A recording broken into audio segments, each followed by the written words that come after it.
Hi, so it's like 2, 2 a.m. at the minute, and I don't know, I can't sleep, so I'm gonna make a video about a topic which may not really make much sense in me making a video about, because I finished my A-levels, but thinking about going to uni, so I can still keep thinking about these things, and also I enjoy thinking about them as well, so that's what I'm gonna do right now.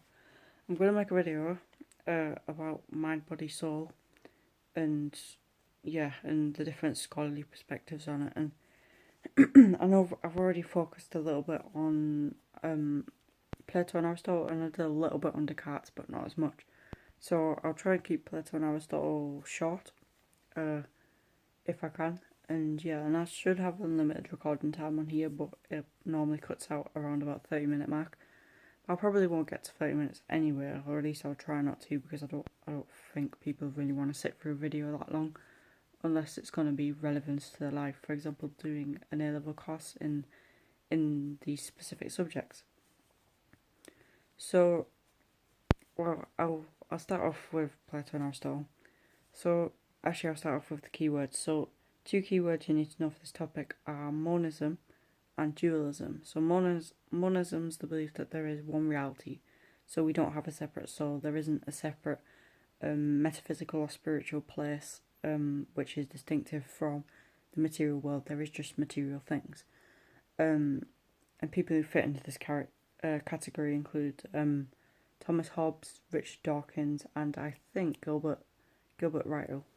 Well, I'm not sure about that one, but that would make sense considering the ideas that he holds. And dualism is essentially the belief that there is two realities.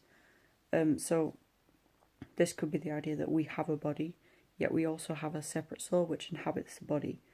And this is very much a Platonic sort of idea, in that we have an immortal soul which lives in which inhabits our body, and our soul has came from the realm of the forms, which is an eternal place whereby immutable forms exist, and the forms are essentially perfect abstractions of everything which exists on Earth. But yeah, so that's Plato's idea of the forms.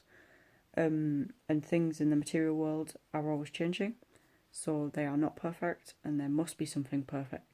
So I can't remember exactly, but I think it might have been Bertrand Russell who criticised Plato for being insecure. He wasn't happy about the fact that the material world is always changing. This made him feel insecure, so he devised this whole theory of the forms, which were essentially immutable and unchanging and perfect, as a means of consoling himself, because he needed some sort of security, he needed some sort of truth that he could actually establish as true. Because, well, how could we possibly know anything about the material world, because it could change at any minute and we no longer know anything about it.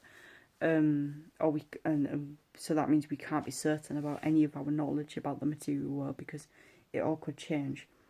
And obviously Aristotle, he takes a very different approach. However, he is debatably not completely a monist, even though you might think this based on his scientific tendencies.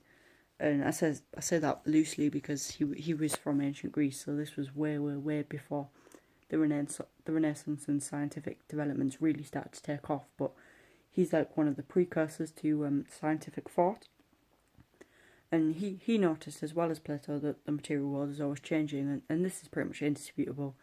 The material world is clearly changing, but he thought that instead of there being some sort of abstract truth which is more true than the material world, we should observe the material world empirically and try to derive knowledge directly from the material world.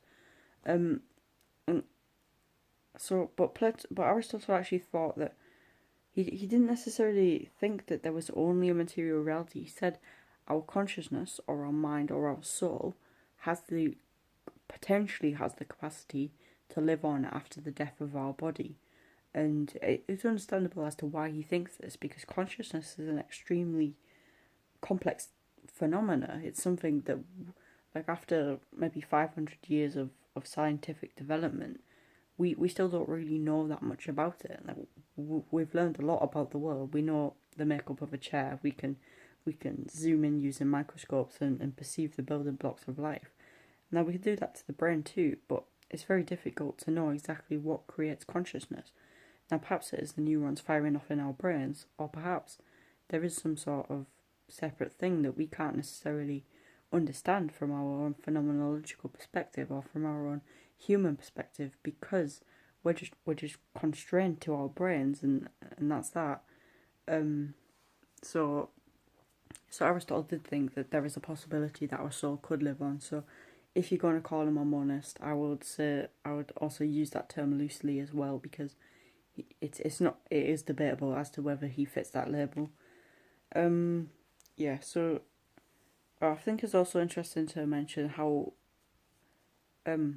just a general supporting point, or a philosopher who really got the ball rolling with the whole material world being imperfect and changing. Well, I don't know if he actually said it was imperfect, but he said it was changing, and then Plato obviously derived his ideas from this. So Heraclitus said that you can never step in the same river twice, because, well, when you step in the river, and you step back out and you might step back in the river, it's conceptually the same river, geographically it might be the same river, but the makeup of that river has changed. It's not the same water molecules, it's not the same, presumably the bed of the river has been moved and shifted by the water flowing on top of it, so that's also changed. So when you step back in that river, it's the same river conceptually, but it's not the same river physically, because it's different, it's changed. But you could apply this to anything. It's like you could ask yourself, are you the same person you were 5 years ago? Consciously, you might feel like, yeah, I'm the same person. It's like, but you've changed. You're not. You might look back at a picture of yourself and say, yeah, that's me, but is that really still you? Or is that a you of the past which is actually no longer the you that you are today? Because, well, you've grown. The makeup of your body, the molecules and all of the different atoms and genes, they've probably all transformed slightly. And so it's not really the same you. And it raises questions as to what actually makes you, and generally people would say it's not necessarily your material body that makes you. It's more like your personality. It's maybe the way you act. It's the way you feel. It's the way you perceive things, and that's what makes you. And it's not so clear that those things are reducible down to a material substrate.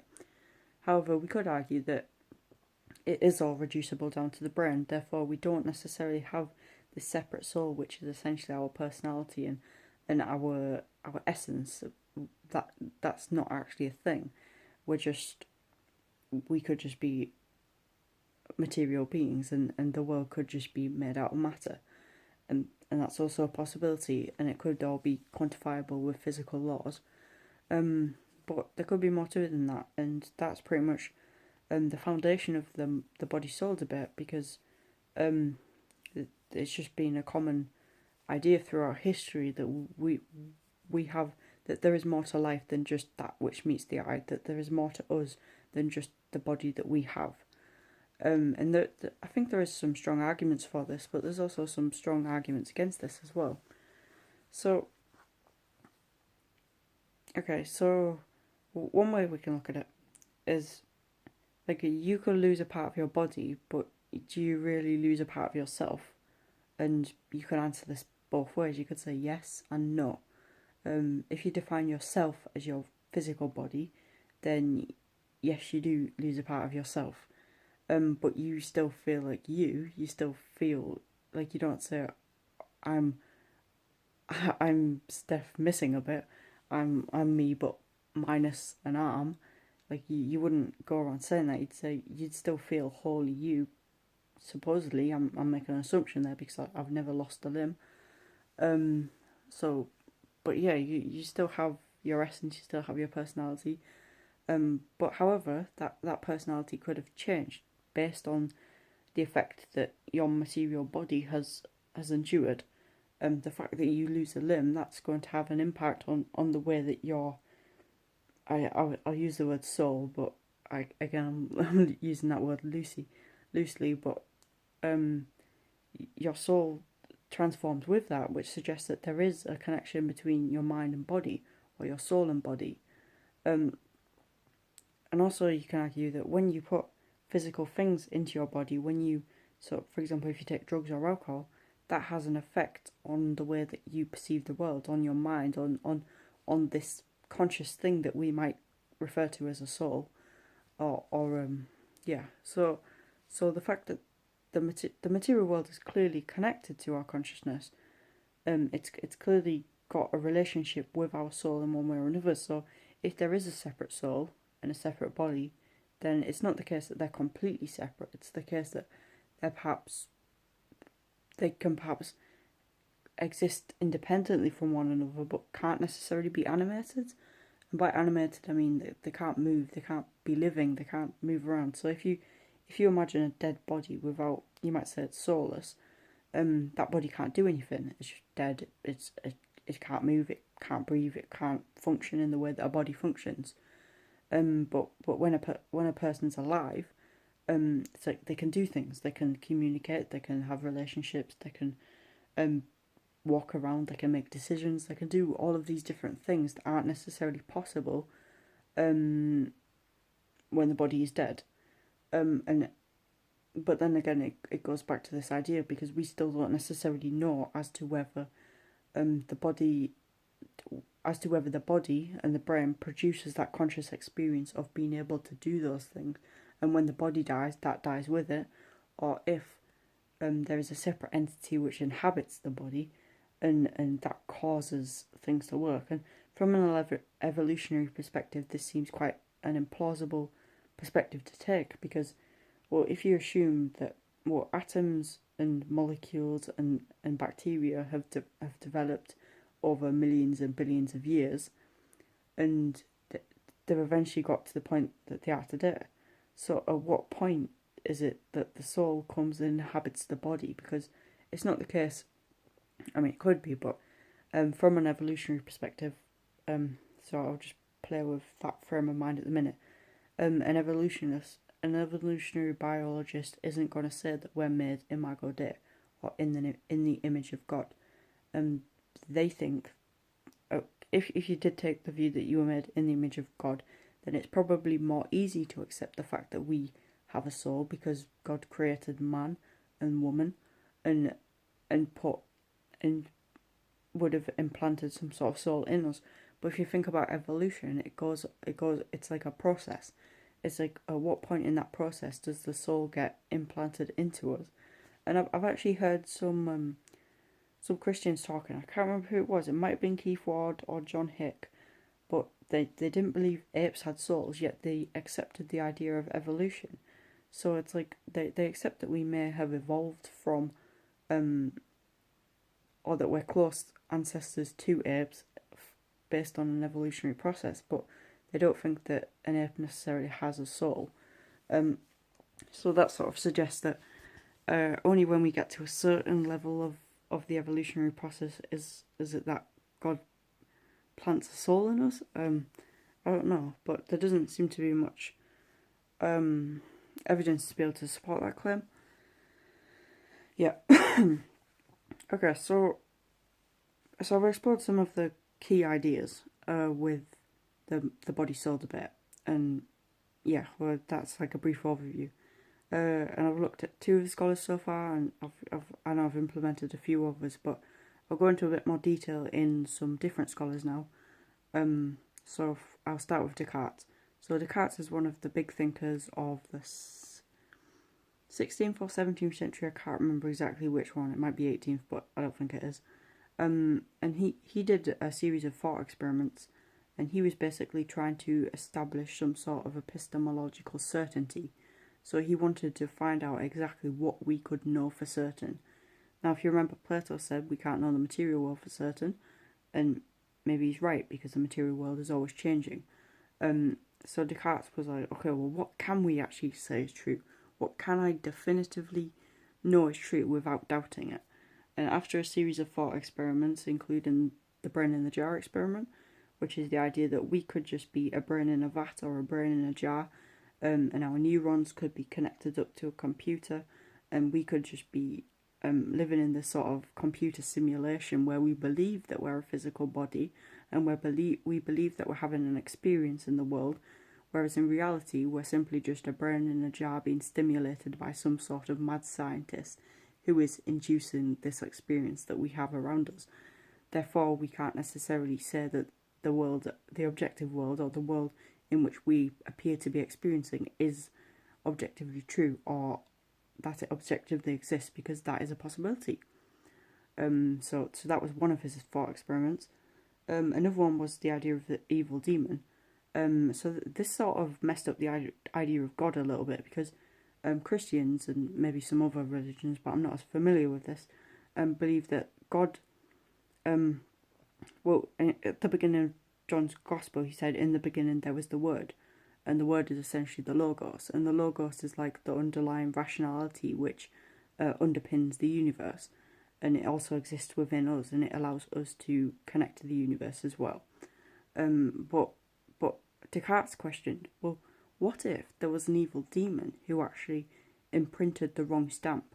He imprinted the Logos onto us, but the Logos is actually false, and therefore we cannot know whether our experience and our perceptions of the world are actually true, or if we're just perceiving them from the eyes of this evil demon, of this evil demon's Logos-like creation, which is actually not true at all. He's trying to deceive us.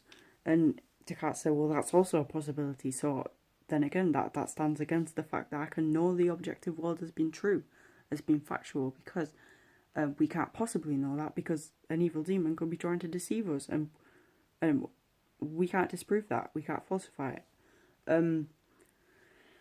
So Descartes said, okay, there's basically nothing we can know apart from the fact that we are thinking. So Descartes said, cogito ergo sum. I think, therefore I am. So, and this is quite an interesting argument he uses, and it seems to be plausible as well. 1 minute, I need to. Right. So cogito ergo sum. Descartes said that we can't doubt the fact that we're thinking without actually using our rational faculties and without actually thinking.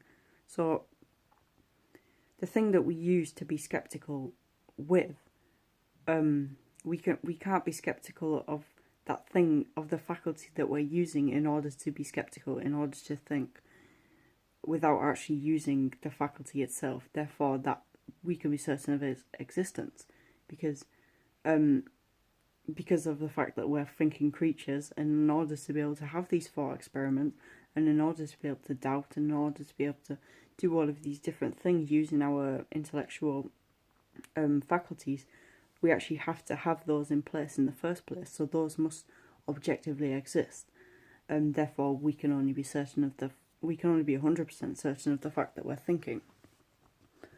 But was Descartes right? Was Descartes right to think that the only thing we could be certain of is the fact that we're thinking? Because, well, can we be certain of the fact that we're thinking? You could go back to the idea of the brain in the jar. Could you not link back to that and say, well, this scientist who has took our brain and has hooked us up to this computer-like machine and is connected to all our neurons in our brain, is he not planting the thoughts in there? Is this not just another part of the physical experience we're having, and we just think that we're thinking? So, yeah, but we're not actually, because you could doubt that as well. But I think with skepticism, it's like you get so far, and eventually you've got to come back. You've got to practically exist in this world, and whether you want to doubt it all or not, it's like, well, that seems a little bit meaningless, because it seems to be the case that the actions you take do have a meaningful impact on the people around you. It seems to be the case that you can hurt people, and that you can hurt yourself, and that you can love people, and you can make decisions which do seem to have an impact. So maybe Descartes' thinking is almost too abstract. Maybe he takes it too far in trying to establish epistemological certainty, and that's a possibility as well. But yeah, it's like he's not thinking practically enough, because experience isn't just rational; it's also practical. and our practical experience, whether we want to doubt its reality or not, it does seem to have a meaningful impact on ourselves and others. Therefore, is that not a reason not to doubt it? Yeah, I just think you'd drive yourself crazy if you doubt absolutely everything. Okay, so what did Descartes think about the mind and the body? So it might be a common misconception. I'm gonna call this a misconception to say that Descartes is completely a dualist, because I wouldn't say he is. I wouldn't say he neatly fits into that category, a bit like Aristotle. So Descartes thinks that the mind and body are separate in many ways, in that the body has extension, the mind does not.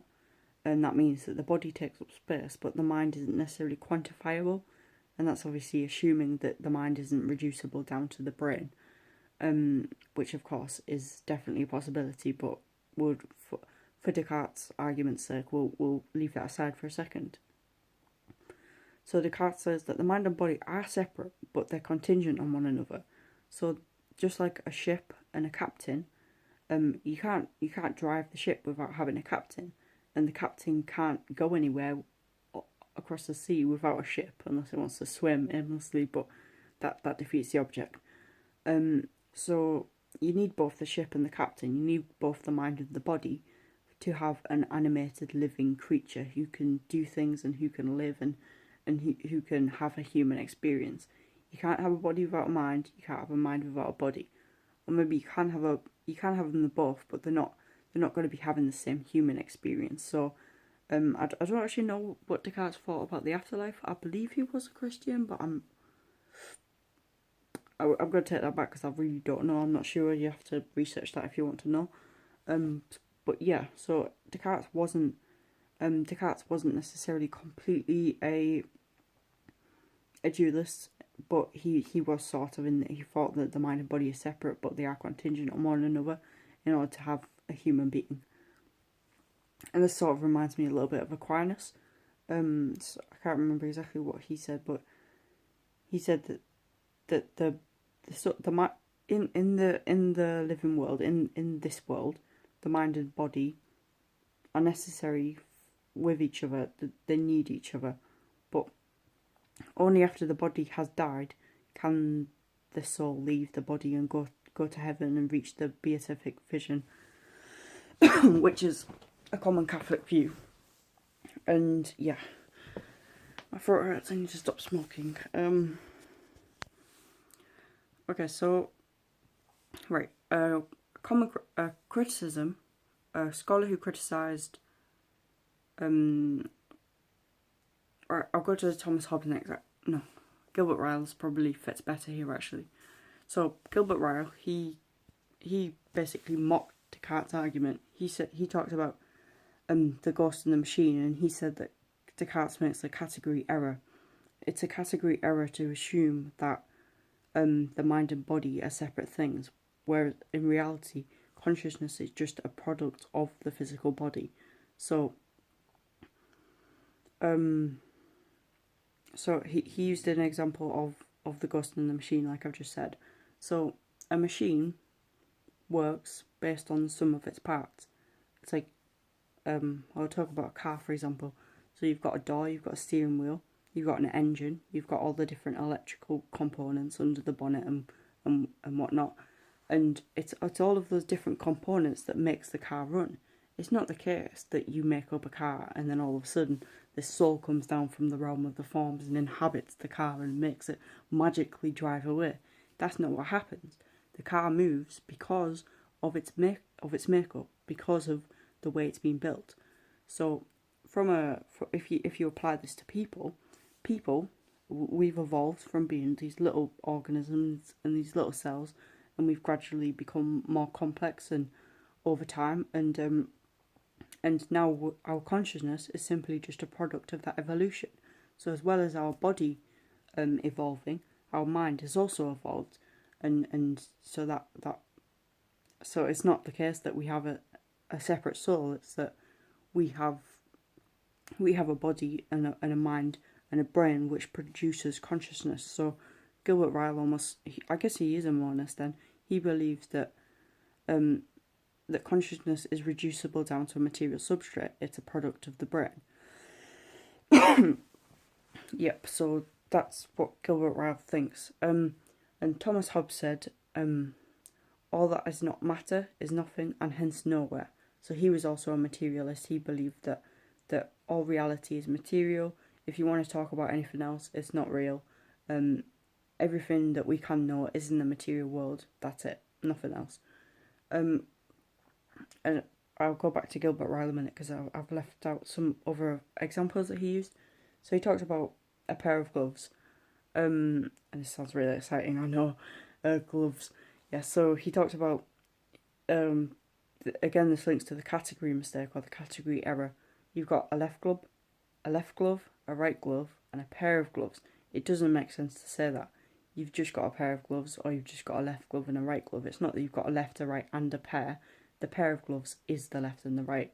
It's the sum of its parts. It's not the separate entity which somehow exists like independently of the left and the right glove. The pair is the combination of the left and the right glove, just as the soul or our mind or our perception or whatever you want to call it. I call it a mind.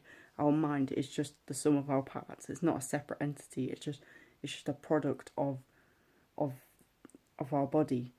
And he also talked about the team spirit. So it's like you might go to a baseball game, and you see the players, you see the stands, you see the ball, you see the pitch, and everyone's just there, and it's like, but you go and you're like, well, where's the team spirit? I can't see it. And it's like, well, you're sort of missing the point. The team spirit is it's not something you can touch. It's just something that's expressed by the team. It's like, it's a group of individuals who are connected to a specific sport, and they enjoy it, and that they're willing to work together with one another in order to achieve the goal of winning at their said sport. So baseball, for example, it's not that the team spirit is separate from that. It's just the sum of the parts again. And also the university. This is another example that we've looked at in philosophy. So you go to a university, you walk around the university, you go into the different buildings, you look in the canteen, you look in the classrooms, you see all the furniture and all the desks and things like that. But then you ask, okay, so where's the university? Well, again, you're making a category mistake, because the university isn't a separate place. It is the sum of its parts. It is the lecturers, it is the buildings, it is all of these different components which actually make up the whole university. It's not that the university is a separate thing. Now, maybe you can abstract the idea of university and I think my sister's coming. Maybe you can abstract the idea of the university and have that as a concept in your mind, and that's almost separate. It's like a metaphysical abstraction of the physical parts, but the university is still essentially the sum of its parts. It doesn't necessarily change anything. It's still the physical thing which makes up the university. It's not that there's a separate entity which comes down and floats in and out and that is the university. And again, linking back to mind, body, soul, we have a body. Our body and the consciousness is the sum of its parts. The way it works is just the sum of its parts, nothing else. And we don't have a separate soul that inhabits it. However, you could argue that the soul maybe is a part of the body. However, if we link this back to Thomas Hobbes, all that is not matter is nothing and hence nowhere, that doesn't make sense, because the soul doesn't have extension. Matter has extension. So matter, all that is not matter is nothing and hence nowhere. Therefore, the soul isn't a part of the body, isn't a part of the thing. It's just because it's not matter. Well, that's according to Thomas Hobbes anyway, and that's according to pretty much any materialist you might think of. So next you've got Richard Dawkins, who takes very much the same view as Hobbes and Ryle. So Dawkins is an evolutionary biologist. She's still alive today. There's plenty of lectures and things on YouTube and debates about religion. He wrote some books, The God Delusion, The Magic of Reality, The Selfish Gene, Unweaving the Rainbow, The Blind Watchmaker, and many more, one of which I have only partially read, because I start reading and I put them down and I start reading another book, like this one over here, which I've started reading. But anyway, that's irrelevant. So Dawkins is a materialist. He's also a monist. Generally, monism and materialism do go hand in hand. So he thinks that there is no separate soul, there is no God, there's none of this, what he would probably refer to in quite derogatory terms as bullshit. There's none of that. It's just you have a material body, you have an experience. That experience is reducible down to the material substrate. It's a product of evolution, a product of your mind, and that's what consciousness is. It's not some sort of separate metaphysical entity which comes down from God and or the realm of the forms and inhabits your body. That's not the case. It's just the sum of its parts, and that's that. And that's what Dawkins thinks, and that's pretty much it. I know that Anscombe said something about this, but I can't remember what she said. I think she's a girl anyway. So yeah, I'm not going to be able to remember that. Anyway, that's pretty much a summary of the soul, mind, body debate. So you probably get an idea now of exactly what this topic's all about. I've gone into key arguments. I've gone into the key scholars. I've tried tying it together synoptically, and yeah. So hopefully this is helpful. This is a topic that took me a little while to actually get a grip of, because it's complicated. But when you just need to know the scholars, know the arguments, know what they all have to say about it, and try not to overcomplicate things. You got monism, dualism, and those things. Those are the two key concepts you really need for this topic. So monism, one reality; dualism, two reality. But you've also got to remember that the scholars you look at don't neatly fit into those categories, apart from Plato, who's pretty much just a dualist outright.